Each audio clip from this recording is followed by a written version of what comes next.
ये वीडियो हम इतनी छोटी बनाएंगे ताकि आप लोग यूपीएसआई के एग्ज़ाम में पूछे गए पिछले वर्ष सामान्य हिंदी के 40 क्वेश्चंस को जल्दी से रिवीजन और प्रैक्टिस कर सकते हैं। ये हमारा 36 नंबर का प्रीवियस सेट है। इसके पहले हम लोगों ने 35 प्रीवियस सेटों को याद कर लिया है, जो आपको प्लेलिस्ट में मिल जाएगा।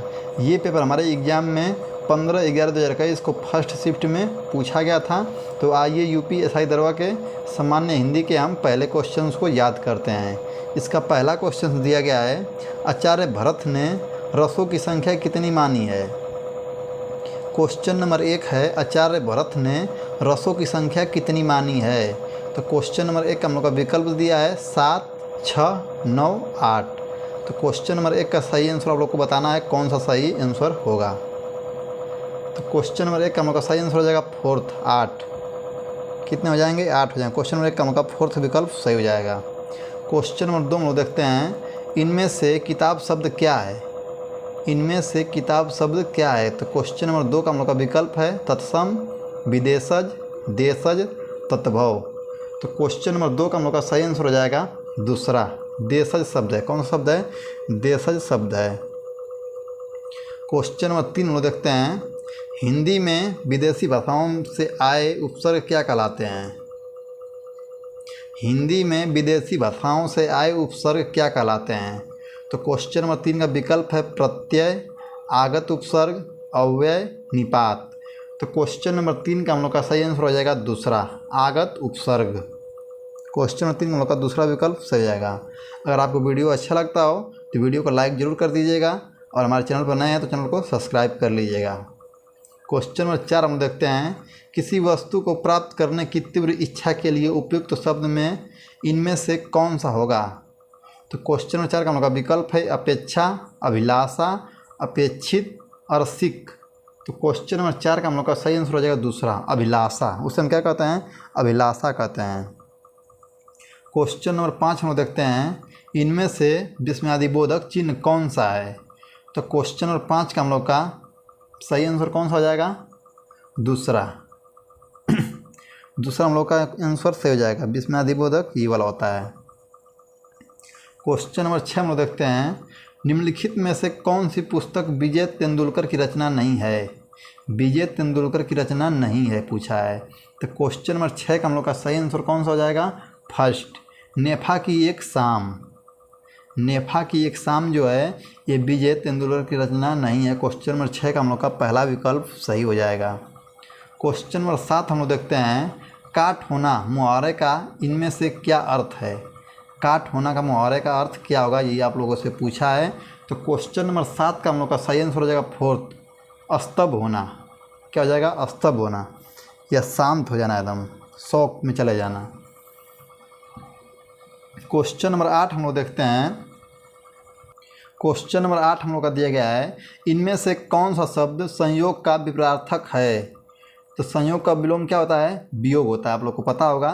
विपरार्थक मतलब क्या होता है? विलोम ही पूछता है एक प्रकार से।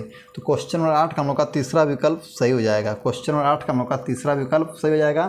क्वेश्चन नंबर 9 हम लोग देखते हैं, इनमें से कौन सी बोली सामान्यतः उत्तर प्रदेश में नहीं बोली जाती है। तो क्वेश्चन नंबर का 9 का विकल्प दिया है खड़ी बोली, अवधी बोली, ब्रजभाषा, मैथिली। तो क्वेश्चन नंबर 9 का हम लोग का सही आंसर हो जाएगा 4th, मैथिली बोली हम लोग की नहीं बोली जाती है। क्वेश्चन नंबर 9 का हम लोग का 4th विकल्प सही हो जाएगा। आप लोगों को पता होगा मैथिली बोली मिथिलांचल बिहार में बोली जाती है। कहाँ बोली जाती है? बिहार राज्य में बोली जाती है मैथिली बोली। बाकी 3 बोलियाँ खड़ी बोली, अवधी बोली, ब्रजभाषा ये उत्तर प्रदेश में बोली जाती हैं। तो क्वेश्चन नंबर 9 का हम लोग का 4th विकल्प सही हो जाएगा। क्वेश्चन नंबर 10 हम लोग देखते हैं, जहाँ एक शब्द के साथ अनेक अर्थ चिपके रहते हैं वहाँ कौन सा अलंकार होता है। तो क्वेश्चन नंबर 10 का हम लोग का क्या हो जाएगा? आपके सामने विकल्प है अनुप्रास अलंकार। अनुप्रास अलंकार की आप लोग परिभाषा जानते हैं, जिस पंक्ति में एक वर्ड की वृत्ति बार बार होती है उसे हम क्या कहते हैं? अनुप्रास अलंकार कहते हैं। यमक अलंकार में क्या होता है? जहाँ एक शब्द की वृत्ति बार बार होती है उसे हम यमक अलंकार कहते हैं। और जहाँ पे अनेक लिखा है, जहाँ एक शब्द के साथ अनेक अर्थ चिपके रहते हैं, मतलब जिस पंक्ति में एक अर्थ के 2 अर्थ, एक शब्द के 2 अर्थ निकले उसे हम क्या कहते हैं? श्लेष अलंकार कहते हैं। तो क्वेश्चन नंबर 10 का हम लोग का दूसरा विकल्प सही हो जाएगा, श्लेष अलंकार। क्वेश्चन नंबर 11 में देखते हैं, प्रतीप अलंकार इनमें से किससे संबंधित है? प्रतीप अलंकार इसमें से किससे संबंधित है? तो क्वेश्चन नंबर 12 का हम लोग का सही आंसर हो जाएगा क्वेश्चन नंबर 11 का हम लोग का सही आंसर हो जाएगा प्रतीप अलंकार इनमें से किससे संबंधित है? तो क्वेश्चन नंबर 11 का हम लोग का सही आंसर हो जाएगा तीसरा, उपमा अलंकार से। किससे? उपमा अलंकार से संबंधित है। क्वेश्चन नंबर 12 में देखते हैं, विशेषण किसकी विशेषता बताता है? तो क्वेश्चन नंबर 12 का हम लोग का सही आंसर हो जाएगा दूसरा, क्योंकि विशेषण का परिभाषा होता है जो शब्द संज्ञा और सर्वनाम की विशेषता बताता है उसे हम क्या कहते हैं? विशेषण कहते हैं। जो शब्द संज्ञा और सर्वनाम की विशेषता बताता है उसे हम विशेषण शब्द कहते हैं। ये विशेषण की परिभाषा होती है। तो इसमें लिखा है संज्ञा और सर्वनाम दोनों की। तो क्वेश्चन नंबर 13 का हम लोग का क्वेश्चन नंबर 12 का हम लोग का दूसरा विकल्प सही हो जाएगा। क्वेश्चन नंबर 13 में देखते हैं, इनमें से भाववाच्य का उदाहरण कौन सा है? इनमें से भाववाच्य का उदाहरण कौन सा है? तो क्वेश्चन नंबर 13 का हम लोग का सही आंसर हो जाएगा फोर्थ, धूप में चला नहीं जाता। धूप में चला नहीं जाता। क्वेश्चन नंबर 13 का हम लोग का फोर्थ विकल्प सही हो जाएगा। क्वेश्चन नंबर 14 में देखते हैं, पृथ्वीराज रासो के रचयिता कौन है? पृथ्वीराज रासो के रचयिता कौन है? तो क्वेश्चन नंबर 14 का हम लोग का सही विकल्प हो जाएगा दूसरा, चंद्रवरदाई। कौन है? चंद्रवरदाई हैं। ये बहुत ही इंपॉर्टेंट क्वेश्चन है। ये सारे प्रैक्टिसों में मतलब देखने को मिल जाता है, इसलिए आप सारे साहित्य के क्वेश्चंस को याद कर लीजिएगा बहुत ही अच्छी तरीके से। इसमें से 3-4 क्वेश्चन हर शिफ्ट में पूछा गया है। क्वेश्चन नंबर 15 में देखते हैं, राम खाता होगा यह किस काल का उदाहरण है? तो क्वेश्चन नंबर 15 का हम लोग का सही आंसर हो जाएगा तीसरा, संदिग्ध वर्तमान काल। संदिग्ध वर्तमान काल।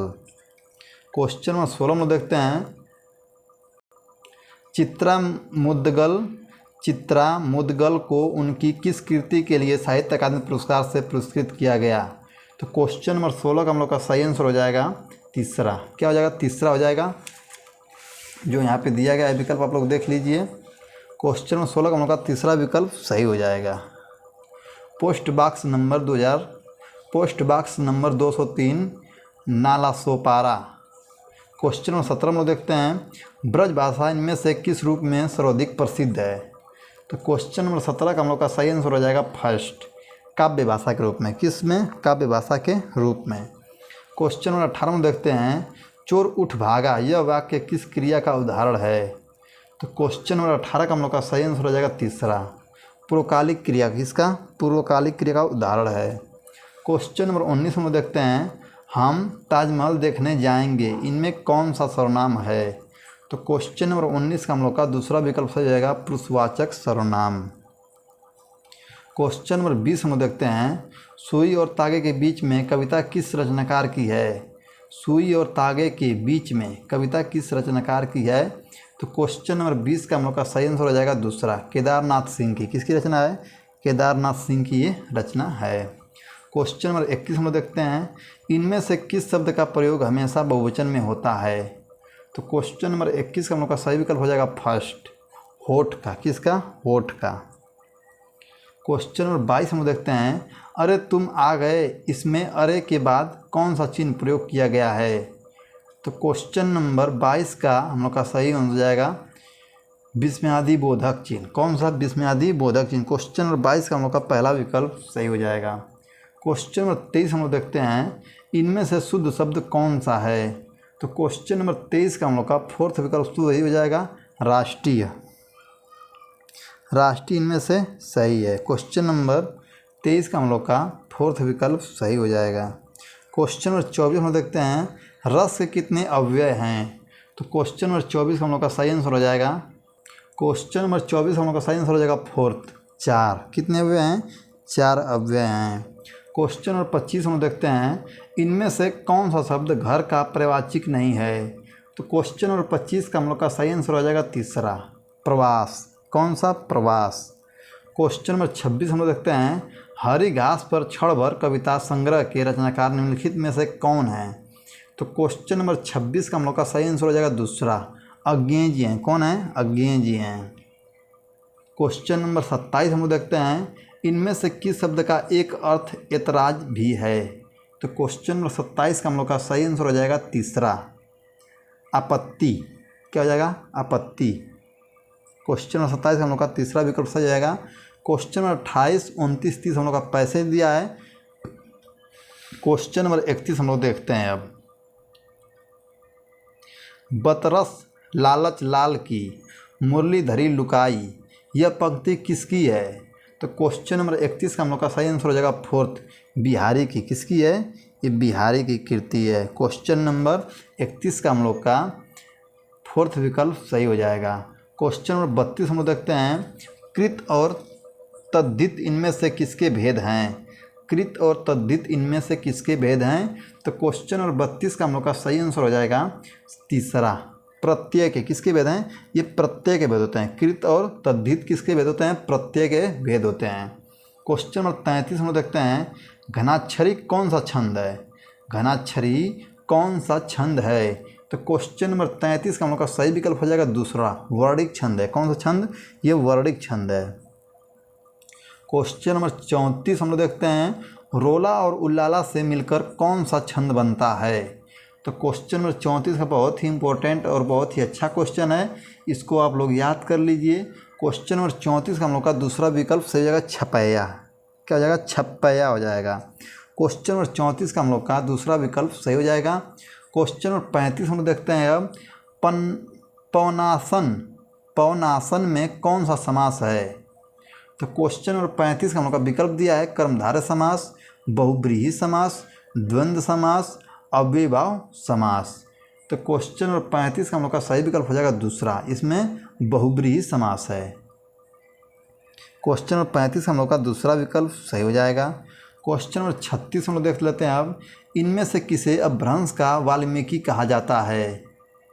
इनमें से किसे अपभ्रंश का वाल्मीकि कहा जाता है? तो क्वेश्चन नंबर 36 का हम लोग के सामने विकल्प दिया है सरहपा, स्वयंभू, सबरपा, अरिष्टनेमी।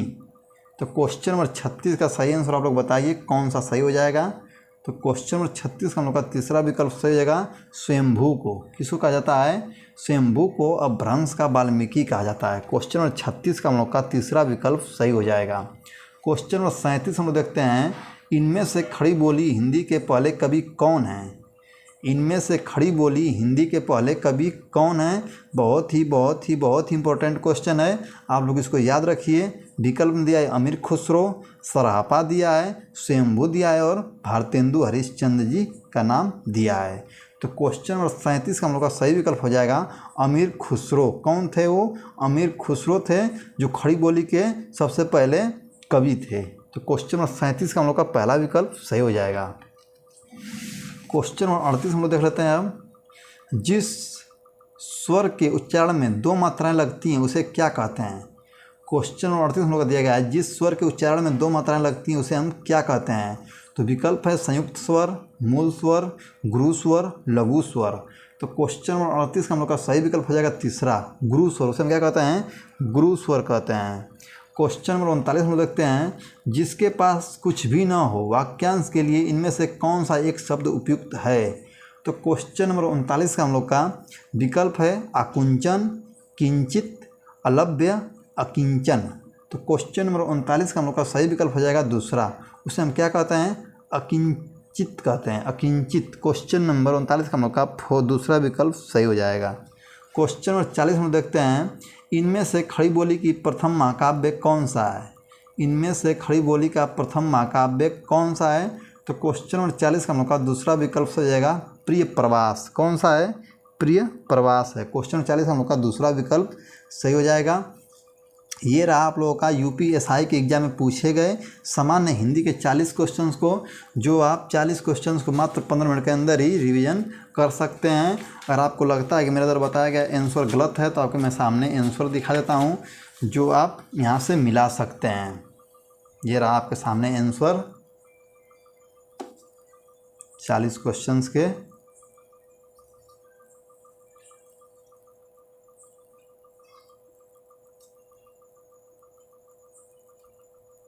ठीक, अगर आपको वीडियो अच्छा लगता हो तो वीडियो को लाइक करिएगा, अगर चैनल पे नए हैं तो चैनल को भी सब्सक्राइब कर लीजिएगा और वीडियो को अपने दोस्तों को शेयर ज़रूर करिएगा। अगर कोई त्रुटि होती है हमसे तो अभी हमें कमेंट बॉक्स में ज़रूर बताइएगा।